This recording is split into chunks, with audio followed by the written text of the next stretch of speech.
ठीक है, वो या दादी नानी नुस्खे करती होती हैं और जी सुहागा चटाना बच्चे को या जी उस जी तरह की चीजें, जब दांत फूल रहे हैं, कई जी बच्चों को दस्त लग जाते हैं, जी हरे रंग का डायरिया जी जी जी या जी उस तरह की जो चैलेंजेस आते जी हैं, तो क्या डेंटिस्ट भी इन चीजों का इलाज करता है?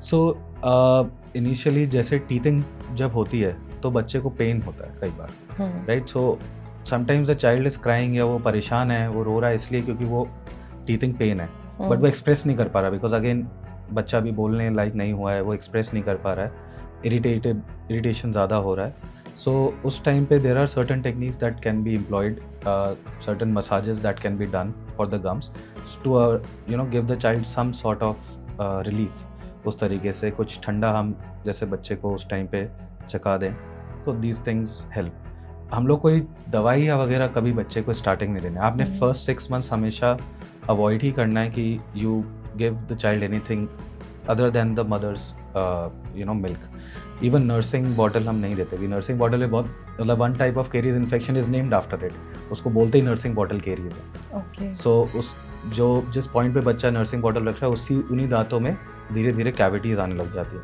Okay. Because there is some sort of sugar that is always there in those kind of milk bottles and that gets left behind, और वो धीरे धीरे is like a breeding ground for bacteria की चलो आइए और ब्रीड करिए, so that then leads to infections in that is nursing bottle caries. तो इन चीज़ों का बस ध्यान रखना है।